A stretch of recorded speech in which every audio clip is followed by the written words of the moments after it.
in the beautiful world over on Facebook and YouTube. I am so happy to see you here. It's Friday.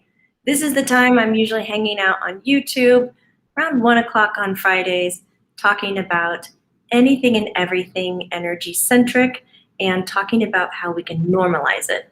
I've been a little heavily focused recently on trances, trance channeling, as I do have a series coming up August 4th, an approaching trance channeling series.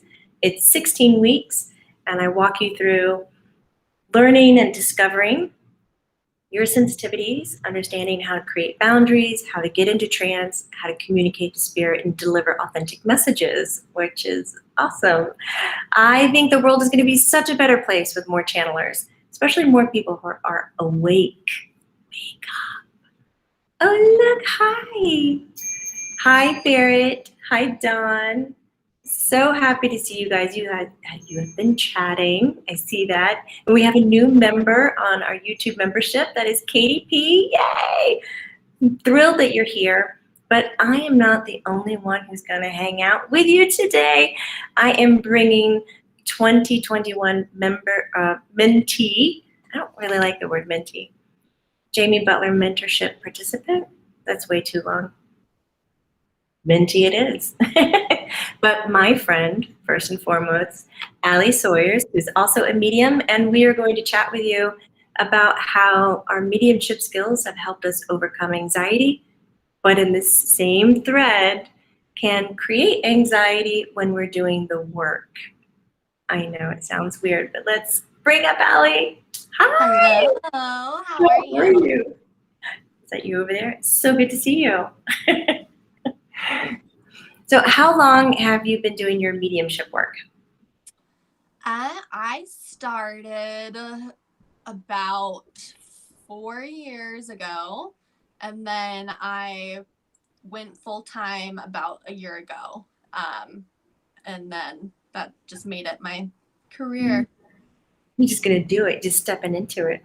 Exactly. Yeah, no, it was definitely a scary step, but so worth it. I can understand that, actually.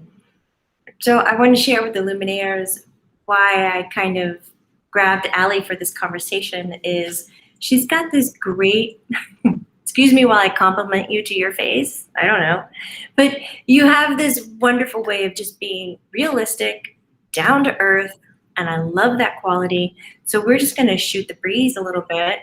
I'd like to say another word, but about how this work that we do, you do individual sessions and I do individual sessions, how we let our, as you call it, the multi-clair, intuitive side of you into your life and make it a part of you. How has it helped you with your anxiety? How has it helped you live your life differently than before when it wasn't a part of everything? It definitely made me come to a more authentic version of myself, where before I kind of really accepted the gifted part of myself. I tried to run away from it. I was like, I don't want this. I don't want to do it. And then I would always find myself back with my tarot cards on FaceTime with somebody wanting a reading. So it definitely too, I just feel more like myself. And I think just not having that, not being what other people expect me to be, that's made me super confident, less anxious. Yeah. Wait. What do you mean not being what other people expect you to be? In the, other people may relate when the societal expectation of just do a 9 to 5, hang out, just don't really explore maybe more eccentric parts of yourself. Yeah. Where people can kind of look at you like you're crazy. And so I kind of was, yeah, that's the best way I could explain it, I guess. I get that as well. I want to add to that a little bit, but let's take some time to say hi to a few people who are rolling in. Sydney Griggs is saying, hi, ladies. Hello, Sydney. Kiara says, hello. Allie has such an amazing smile and kind eyes. Thank you. Vlad is here. He's giving a shout out to the Lumi fam. And Gina McAnally. See if I'm saying that right. McAlany. You can just laugh at me later for mispronouncing it. Jessica says, finally I get to see you live. Fry, yay. Mitzi's here. Barrett's joining us. Ashley Ways is saying hi. Dan made it. Wendy is sharing, I can relate to the desire to be my authentic self and unapologetically.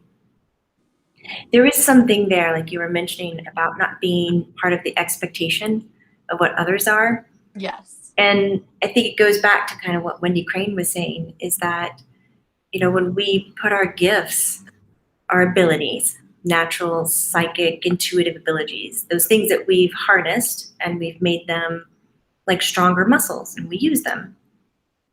When we put them out there, that yes, we are authentically being who we are, which means that we're not going to fit in an average box.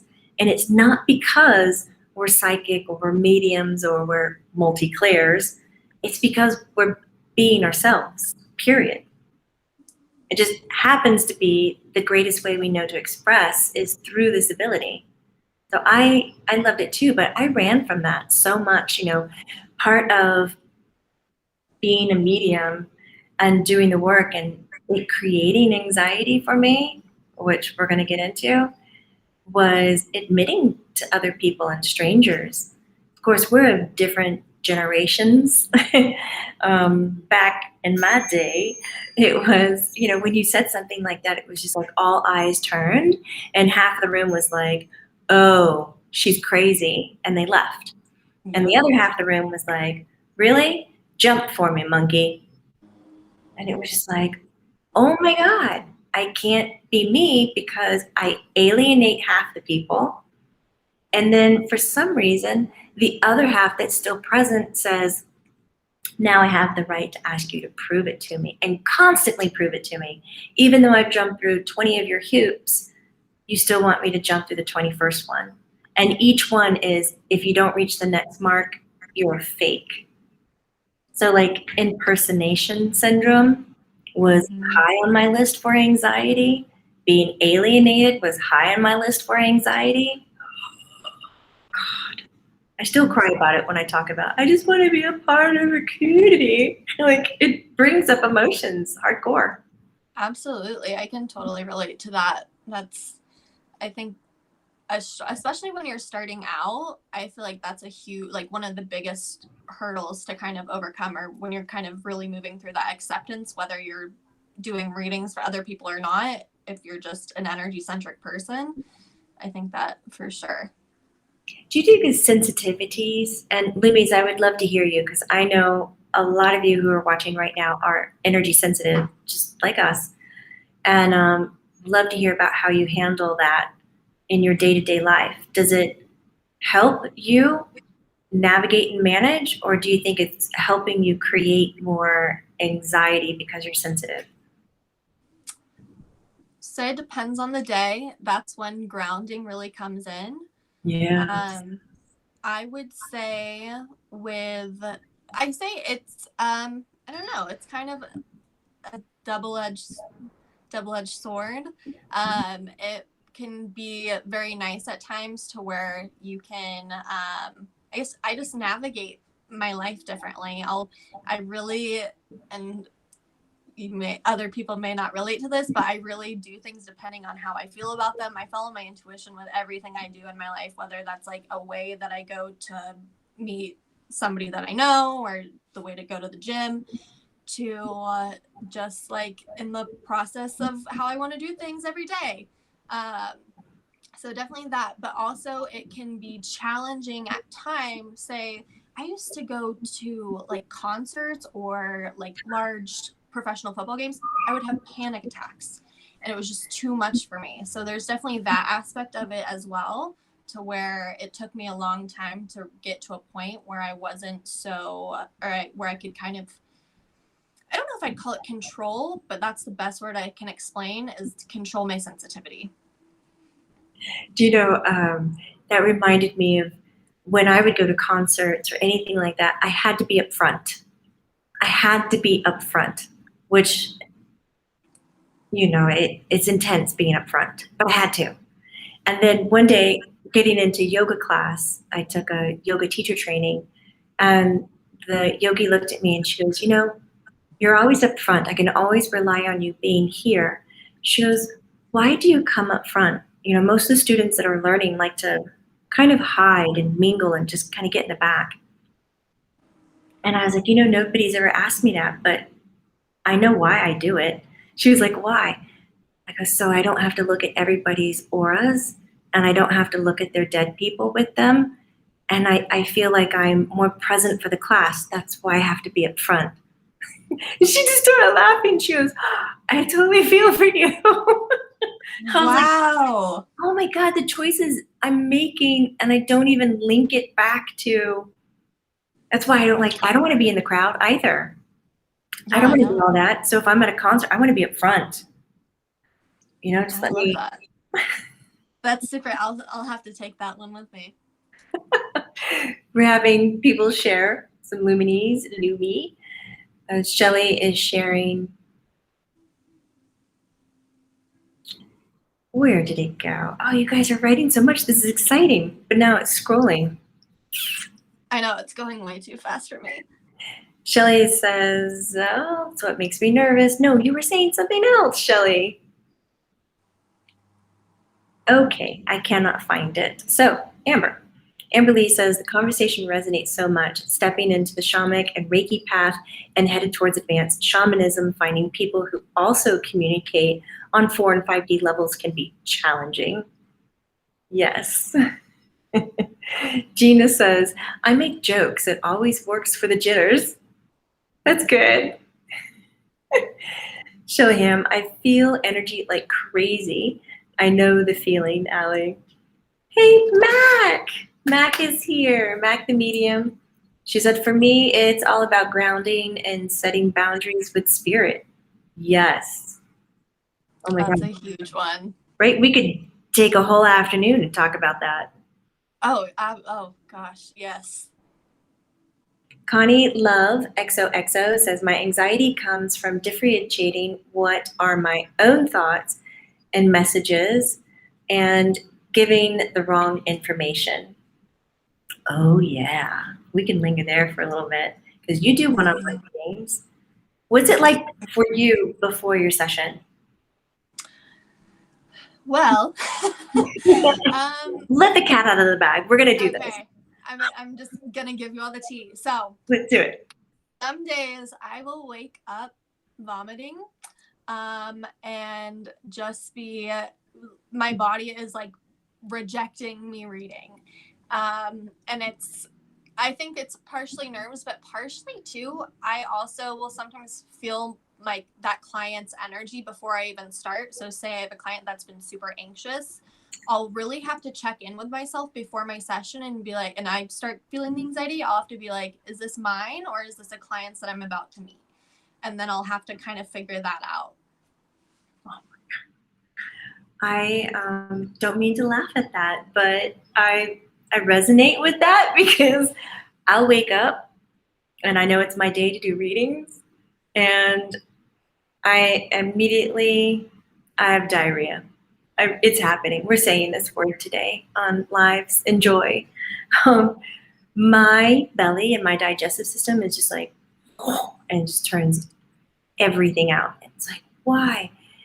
It took me so long to figure it out. My nerves aren't necessarily, can I do the work? But that's what I used to blame it on. I used to think, who am I to do this work? This is so precious and they trust me and that's scary. And I want to be ethically, solid for them and grounded. But the more I got into it, I think it's me playing small. Who am I? I'm just a little person with all this access to great knowledge. And the playing small and working big is in such contradiction that it would just rip my digestive system. And making peace with that, it's helping, but it's still not gone. When I wake up, I get those days. And sometimes it is with empathically feeling the client, but not all the time. Like, that's not a really strong sense of mine. So That's interesting. I'm kind of happy it's not. Yeah, no, I think for sure with, I've definitely dealt a lot with the impersonation syndrome, and then too playing it small, which, I mean, then you get to a session and then you're scared, you're nervous, you're like shaking by the time, like as soon as you hit like the join my meeting or you hit the call button with them to join with you. And then all of a sudden you have things come out of your mouth where you're like, there's no way that I can know that. And you just surprise yourself too. And then that's kind of where your own self-validation can come in, where you're like, there's no way, how do I know this? You're right. When I look back on the sessions, there's no way. And by the end of the day, I feel fine. None of those symptoms are there, and they're not there the night before. They're only there the moment like I need to do that work, the one-on-ones. Yep. I don't necessarily get it for teaching.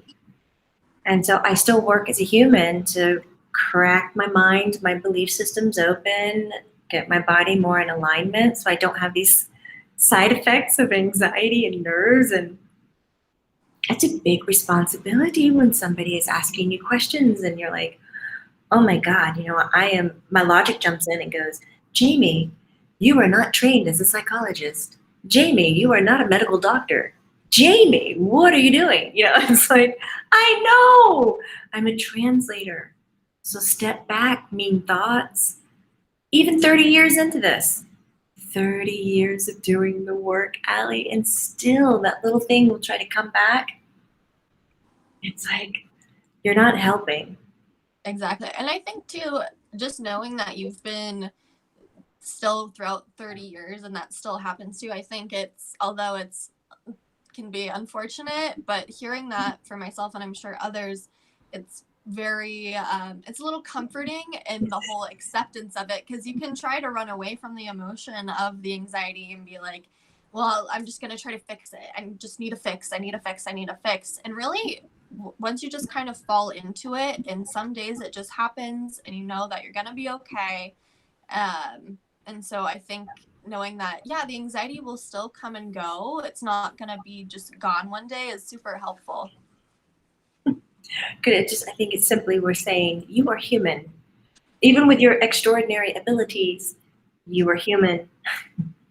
Spirit medium Clayton Silva is saying grounding is so important, but I wear a bracelet when I'm opening up and then take it off when my reading is done. It's my off switch.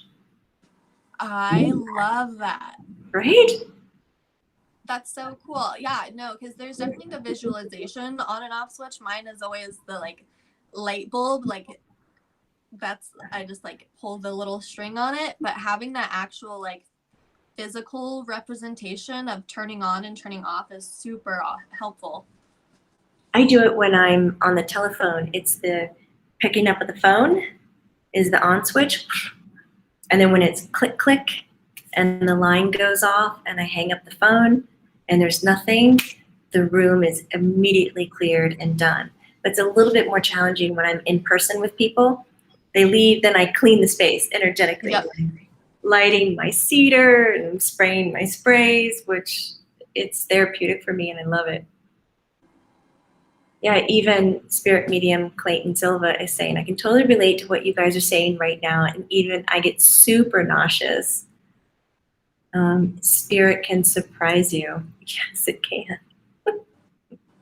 Have you had any surprises? What do you mean by that? Like Monday. This Monday, I had a session and we had to cancel it for whatever cause. It was totally fine. We were in good communication. It was all healthy. And then later that day, here comes the spirit. Hey, I need you to say something to this person. And I know you know this person. Here, this is what you got to say. And I was like, okay, all right. And I was like, okay, so, all right. And when she was done, she was like, okay, bye. And I was like, should I send the text? And then she came back. She was like, hey. And I was like, I'm sending the text, I promise. And so I wrote the text and I sent it. After that, she didn't come back. But then I was just speaking with someone today and they're like, oh, because she was going to show up in that reading that got canceled. And that was something really important that she wanted to convey in a timely manner because it had a deadline on it. And I was like, well, good for her for getting it done. But like, it scared me. I was like, what's what? What are you doing here? Yep. No, definitely. That's so funny.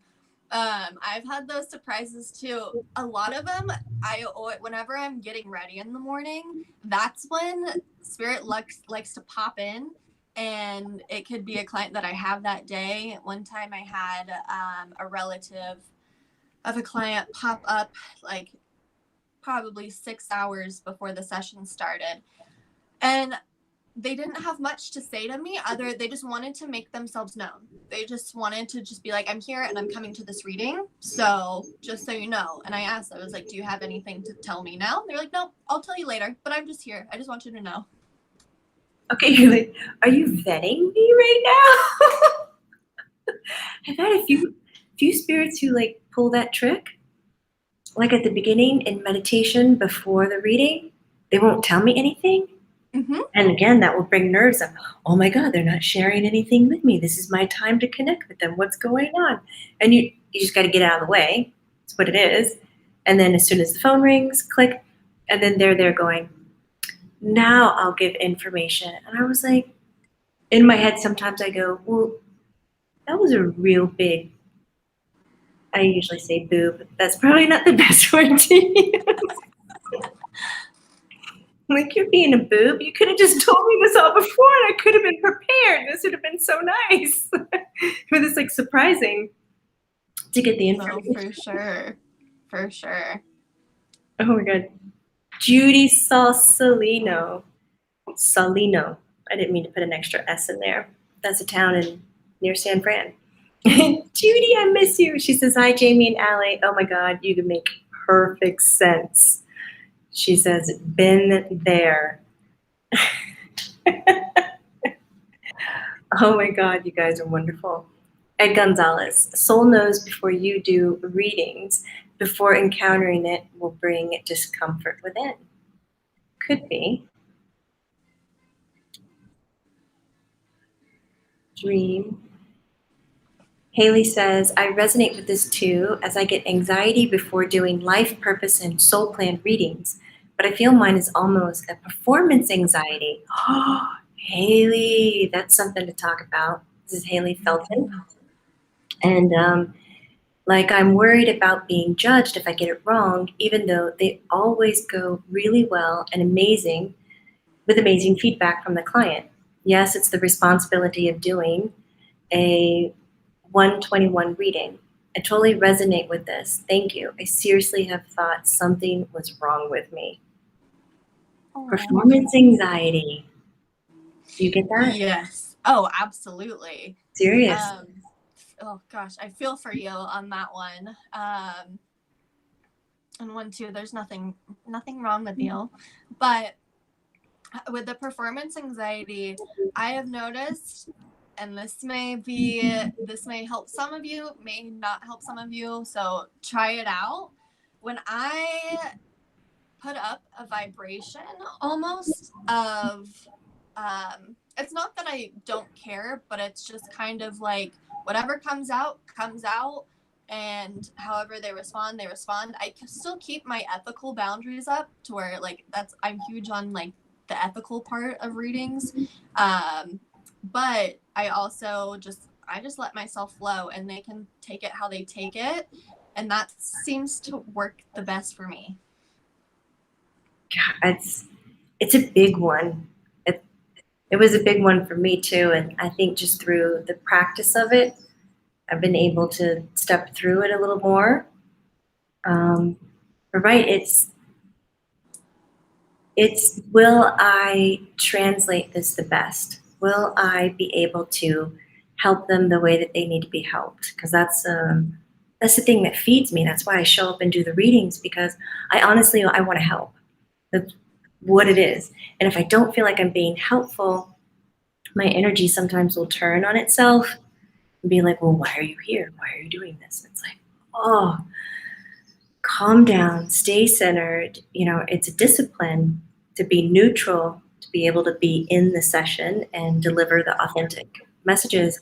So I've started at the beginning of the sessions just saying, I'm going to do my best to translate the messages. I might not understand them, but I'm going to trust that if you do not understand them, that you will stop and ask more questions about it. Because my ultimate goal is to be of service to you, and that you leave having your answers, and that you leave knowing what was said, not hearing a bunch of really wonderful words and then hanging up the phone and going, well, what did that mean? Because that's not helpful. So sometimes if my client is quiet too long, it's like, hello? I go, does that make sense to you? Because if not, and I'll always pose it, because if not, will you please ask another question for clarity? Because it's not always making sense to me. It feels elusive, like a made-up story. It's not easy. And that's probably helpful, because when I hang up the phone, I'm not going to remember your session, right? It's not like my experience to remember, which is nice. Absolutely. No, I totally get that. Sydney Griggs is saying, I'm always afraid I'll get the vocabulary wrong. Like, what's the difference between clairsentient and empathic anyways? What's the difference for you?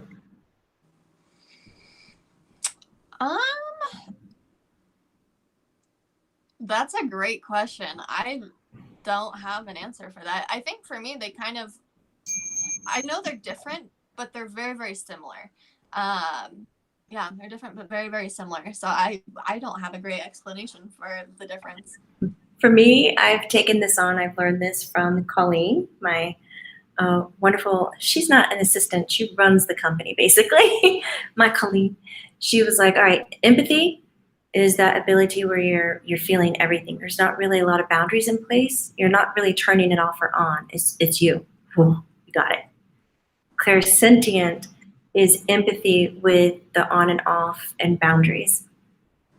So we use it as a tool. I was like, okay, I like that too. I like that. Edna Floral is saying, thank you so much for sharing about yourselves. This is such a relief to hear you both have self-doubt and anxiety, even at your advanced level. This means so much to me. Oh, it's incredible. We're human, guys. We're human. Yes. Let's see. Could be your youth. This is Judy Caruli. Could be your youth also. At least you're feeling anxiety. If not, what would be cold-heartedness, unfeeling, dead, flat effect? Just my thought. Because we're having anxiety shows that we have this level of integrity or compassion that we're, probably using to measure our experience or our session through. Absolutely. That makes sense. You guys, I'm going to scroll forward and catch up to you. A lot of thank yous. Over, are you reading? Josie Mari Rose says, I'm experiencing holds and circles with a witchcraft that torments me and my guide. All right, I read it. I'm giving it energy, but it's a statement, and I don't know what a hold is or a circle. I'm not super familiar with that. Josie, if you can give us some clarity in what you're sharing and see if there's a question in there. Judy Salino says, maybe it's our spirit guides keeping us humble, this anxiety. However, I think we are some of the most humble souls on the planet. I'm glad they keep us in check. They do keep us in check. So Yeah. I would like to go back to how the work helps us with anxiety.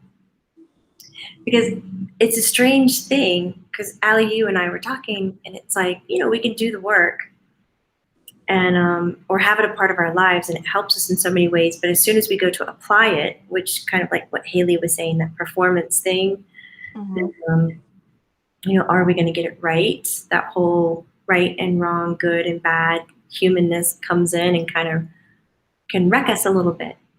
But we're in check enough where we don't let it govern the way that we do our sessions, but we do process those emotions beforehand. So it's kind of interesting how the same thing can help alleviate and in certain circumstances kind of highlight the anxiety. So what is No, for sure. helping? What is helping? I guess I would say, validation really helps with the anxiety. And that's how it can, the anxiety can be somewhat helpful too. Yeah, I guess I would say getting, and I know too when it's when you're practicing or anything like that, practice with close family and friends. I just would say to practice, because once you kind of get that like boost of validation, and you're not always going to receive validation in every single reading right away. I guess I would say you may have a person on the other end that just like maybe everything that you're saying is resonating with them, but they just are not talking. So you're like, so that's when, as a reader, you may circle back with them and be like, does this make sense to you? But definitely, once you first start receiving that validation from others, and although the only validation you do need is from yourself, the validation from others is helpful. And so that has helped a lot with my anxiety. That does help. I really like it too when spirit will come in and go, it's okay. Like, it's not about you. And they start directing messages to me, or they'll say thank you. And it's always so surprising because my sessions are set up in a way where they're not talking to me. I'm listening to a conversation. And sometimes they'll look at me and just go, Jamie, I want to thank you for doing this. And it's like, is anybody else hearing this? I'm like, you're very welcome. I appreciate that. And it makes me feel like this little girl when they turn the attention on me, like, oh, don't look at me. It's not about me. Because I'm so worried. I don't want to be all egocentric and that, yeah, it's all about me and I'm a bad, but, no. Mm-hmm. So when I receive the gratitude, it's like, oh, something really big. But I love how through the mediumship work, I don't have the fear of death. And Yes. it's not that I'm disassociated to it. It's not like I'm ignoring it because I don't know how to process it. It is somehow natural. It doesn't eliminate me from being sad or experiencing grief and sorrow, but I'm not worried, concerned, or afraid of the act of death and dying. Yeah. Yeah. I completely relate to that. And I think too, that's something that a lot of people struggle with, is that fear of death. Yeah, I don't have it. I still, like you, process grief and sadness, but I don't have that fear of death. Yeah. Another thing I love is this feeling that there's a greatness. And I don't know how else to explain it except like there's a big love.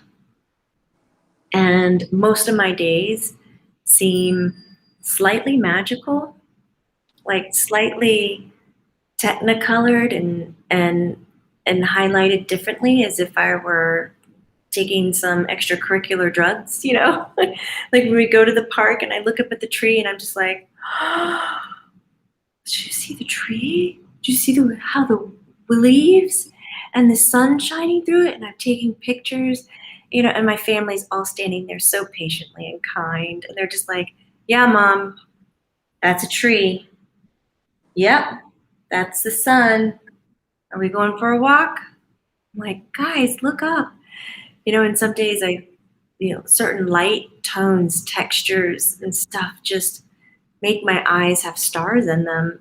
And I associate that with the heightened awareness of energy and the type of work that we do. For sure. And I know too, another thing for me, it's helped me a lot with my tolerance of people and just to love everybody. That's a huge thing that one day, I don't know why, but one day I was in meditation and I was like, I just want to love everybody. That's all I want to do. Well, the universe had a big surprise for me and they gave me a lot of difficult situations back to back with people. And in every single one of those situations, even though it hit those parts of me where I was like pissed off and it hit those parts of me, and then I finally got to the point where I was like, well, why? What's going on here? Why does this affect me so much? What's going on internally that's making me have these feelings? So having kind of that, seeing just a person, I talked to a stranger the other day, and I just like had this thought in my head. I was like, that's just like another part of source. That's just another person. That's another soul. And just having that, like, it doesn't matter who they are. They're still like from one place. And we are all connected and one together. So just having that love for everybody is super helpful in life. It's like walking around in bliss, isn't it? It is. Colleen Ziegler is sharing, yes, expansive is a great word to describe these experiences. It is. I want to give a shout out to Shelly Ham. Thank you so much for the financial support that you're doing over on YouTube. That's very, very kind. I thoroughly appreciate that. We have a lot of people who are agreeing. For reals, says Gina, for reals. Everyone just love each other and get along. Yes. And I love it. There's sometimes, like, I feel that way as well. It comes up. But then when I hear somebody else say it, there's that indoctrinated part of me that's like, oh, come, get real. Mm-hmm. I'm like, you're kidding. I act, behave, and believe in this, and still there's room for that indoctrinated belief to pop up and go, baloney. Like, Yep. it's a constant, keep it in check. I don't have to feed that thing. I don't like it. I reside with that. Get along and love everybody. Oh, Imagine. I love the Beatles. Pamela, I see you. We'll try to respond after our chat thread or after our chat. So, how do you build a client base? Connie Love XOXO. I tried to start with friends and family, but they all knew me before building my abilities, and they're not believers. And they basically think I'm cuckoo or Coco's, right? Oh gosh, yes. To build a client base, I mean, you get creative with it. You don't have to do exactly what everybody else is doing, but a few things that may be helpful. Finding some sort of community. Look at all of you. You all probably have gifts that are you wanting to practice, things like that. Finding community of there's so many other people out there like you that feel that kind of almost that feeling of isolation, to where you're like, I have this energy to use, but I don't know how to use it or where. And so the internet is a great thing. I'd look and find other communities out there of people that are willing to maybe practice or just start there. And you never know. Yeah, network, social media, all the fun stuff. It is a networking thing. And it's how to market yourself without really marketing yourself. Because a lot of times marketing and showcasing your psychic and natural abilities feels gross. It doesn't feel right. Yep. Because you feel like it's Yep. coming from an egocentric point, which you're highly hypersensitive to because you want to be coming from heart center, not ego center. And so you find that balance. Start talking to people's needs rather than marketing to them. Or, yeah, I think that's the way to say it. I probably could say that better, but it's time and practice and talk about your craft, like even here. So with all that being said, you were wondering, how do you start off? Would you mind posting a link to your website that states where your readings are? That would be wonderful. Like, look at this. Here's AllieSawyers.com. I know some of you have been saying some wonderful things that you've had readings with Allie. I love hearing that too. My heart, I know, that makes me so happy. And I've seen some of y'all tell me. I saw Barrette. Aww. Katie D. Cookie for co-creation. That was really funny. But you have her link. So this is the way that grassroots starts to happen. If you're attracted to something, and this is how you can say it when you're talking about your craft to other people, just go, hey, if you like the way that I shared it, like if you like this talk today, hit the like button. It really helps us out. If you enjoy the way that I present this and you want to be a part of the community a little bit deeper, join our membership program over on YouTube. We have levels from $5 up to $30. Low ticket cost, getting a lot of private content that doesn't go out there to the public, and a lot of support. If you like how Allie's talking today and you enjoy her approach to her ability and you need a session, check it out. Put your fingers to the keyboard. Go to AllieSawyers.com. That's what you do when you're talking about your ability to your friends or to your family or to somebody new. And you just say, listen, if that resonates with you and you think I'd be a good match, I'd love to be there for you. You got to really want it too.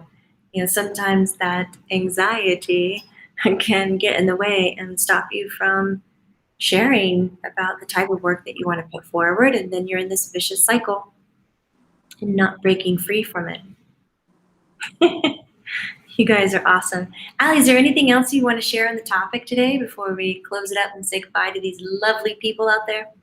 I'm trying to think. I guess I would just say practice. Yeah, and have practice validation of self, even if that's with other emotions. Just validate your own emotions. But that'll help kind of you validating yourself within your craft. Yeah, try that out. I think that is awesome. So you Luminaires have been awesome. Allie, thanks for just hanging out, open up. Thank you. No, this was so fun, and I want to talk, and I'll respond to those of you that have commented in just a little bit. But I so appreciate being here. Jamie is the best, and y'all know that. Well, thank you for saying that, Allie. Yeah, that would be great. Take some time to go back and read the comments because there were a lot of really great questions. Yeah. And people needing some personal, like Edna here, Pamela. I would love that. And Sarah R is just tuning in late. Hey, Sarah. We were saying goodbye. So Luminaires, have a wonderful rest of your Friday. Have a great weekend. And please, from this moment on, choose happiness. You have a choice each moment that's in front of you. And then what I heard from Allie, love one another. Make that choice. See what would be different in your life. Remember, this is not woo-woo. It's true. I'll see you guys later. Bye, Allie.